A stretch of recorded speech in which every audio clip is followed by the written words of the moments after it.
Hello, everyone. Welcome to my channel. Please subscribe and keep watching more details. General Hospital Monday, July 15 recap. Charlotte's apology derails Anna's plan. Nina attacks Drew. General Hospital, DHA spoilers recap for Monday, July 15, reveals that Anna Devine, Finola Hughes, had another close call with Valentin Cassadine, James Patrick Stewart, but she scored the satellite phone and hid it in her purse. Anna was making out with Valentin when Charlotte Cassadine, Scarlett Fernandez, arrived home early from boarding school, so that brought some awkwardness. Charlotte ultimately apologized for all her scheming against Anna, who teared up and apologized for firing at Charlotte that night, too. After Charlotte and Anna forgave each other, they shared a hug. Charlotte also reflected on some kids at school who were struggling and didn't have a papa like her. Since Charlotte could see that Valentin was important to Anna, she knew Anna would never hurt him. Once Anna took off, Charlotte admitted she was glad to see Valentin back together with her. Although Valentin couldn't confirm a full-blown reunion, he had a lot of hope for the future. At Elizabeth Baldwin's Rebecca Herbst house, she gave some gentle encouragement as Jason Morgan, Steve Burton, offered to pay for Jake Weber's Hudson West art school in Spain. Jason explained why he really wanted to do this and eventually convinced Jake to accept the money, so the father and son embraced in a sweet moment. After Anna made her way back to Jason's place, she plugged a laptop into the satellite phone to access all the information. When Jason came home, he learned Anna scored the phone with all the evidence against Valentin and Pikeman. Jason was eager for her to hand it over, but Anna insisted she couldn't do that yet. At Pentonville, Carly Spencer, Laura Wright, talked to Jack Brennan, Charles Mashore about the FBI's recording and her less-than-promising odds in court. Brennan suggested maybe Carly could avoid a trial entirely by kicking up a fuss in the media, which could shame the FBI into letting her off the hook. However, Brennan admitted it was risky since it might rile them up even more. As another option, Brennan said Carly could make sure Jason remained valuable to the FBI, at least long enough to find a way to get rid of the evidence against her.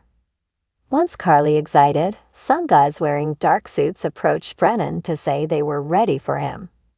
In Drew Quartermain's Cameron Matheson office, he spoke to Michael Corinthos, Chad Duell, about making him the acting CEO of Aurora due to the campaign.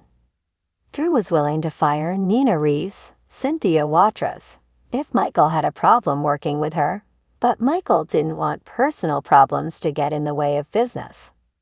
Besides, Willow Corinthos, Caitlin McMullen, was giving Nina another chance, so Michael didn't want to do anything to hurt his wife. Michael also played up Drew leading by example and praised him as Willow's hero for saving her life. All Michael's kind words left Drew extremely uncomfortable since he was keeping that Independence Day kiss a secret. At Crimson, Willow arrived needing to talk to someone, but this was the kind of thing you only tell a mother or a sister. Since Willow didn't have a sister to tell, she wanted to come clean to Nina instead. Willow confessed that she wound up kissing Drew during the fireworks, so Nina was shocked. Although Willow worried about distracting Drew from his campaign, Nina clearly didn't think Drew was so innocent. Willow assured Nina that she regretted the betrayal and loved Michael, but she had a special bond with Drew, especially since he helped save her life. Nina also got updates on Drew saying maybe he could have shared something more with Willow under vastly different circumstances. Since Nina had made her fair share of mistakes and kissed someone she wasn't supposed to, she understood that these things happen. Nina thought Willow was being too hard on herself and didn't see why one fireworks-fueled kiss had to lead to divorce. That said, Nina advised against telling Michael since she couldn't make a firm prediction on his reaction.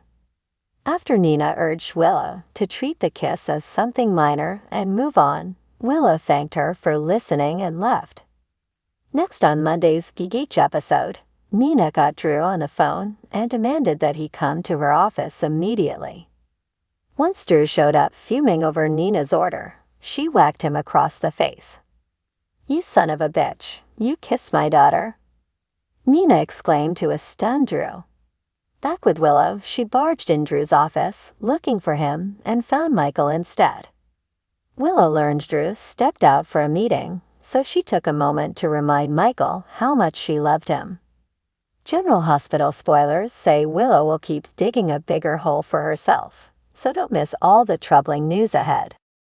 As the summer sun cast its golden hue over Port Charles, the air buzzed with anticipation and tension. The clock struck 8, and the denizens of this bustling town were already knee-deep in drama and intrigue. At the Metro Court, the usually bustling breakfast crowd was sparse, replaced by the heavy silence that filled the room. Anna Devon sat at a corner table, her eyes darting towards the entrance every few seconds. She clutched a cup of coffee, steam spiraling up and mingling with her racing thoughts. Today was crucial. Her meticulously laid plan to bring down Valentin Cassadine was set to unfold. The key to her plan, Charlotte Cassadine, Valentin's own daughter. Anna had spent weeks covertly guiding Charlotte, hoping to exploit her strained relationship with her father. Charlotte's rebellion against Valentin's overprotectiveness had created an opportunity. Today, Charlotte was supposed to meet with Anna to provide vital information that would finally expose Valentin's dark dealings. But as the minutes ticked by, Anna's confidence began to waver. Her mind raced through backup plans when suddenly the entrance doors swung open. There stood Charlotte, her usually defiant face softened, almost vulnerable. She approached Anna slowly, her steps heavy with the weight of a difficult decision. "Charlotte, I'm glad you came," Anna said, masking her anxiety with a warm smile. Charlotte slid into the seat across from Anna, her eyes downcast. "I'm sorry, Anna," she began, her voice barely above a whisper. "I know you wanted me to help, but I can't do it." Anna's heart sank. "What do you mean, you can't do it?" Tears welled up in Charlotte's eyes. "He's my father. No matter what he's done, I can't betray him like this. I came to apologize and to ask you to find another way. Please, Anna." Anna sat back, the sting of disappointment sharp. She had invested so much in this plan, and now it was crumbling before her eyes. She took a deep breath, trying to steady her emotions. "I understand, Charlotte. Family is important. Thank you for being honest with me." Charlotte nodded, relief washing over her face. She stood up and walked away, leaving Anna to grapple with the fallout of her failed plan. Meanwhile, at Crimson, Nina Reeves was pacing her office, her frustration palpable. Drew Kane had just informed her that he wouldn't be able to proceed with their partnership on the Aurora Media merger. His reasons were sound, something about a conflict of interest with his new position at ELQ. But Nina wasn't having any of it. "You're backing out now." Nina's voice was sharp, cutting through the tension like a knife. Drew stood his ground, his expression calm but firm.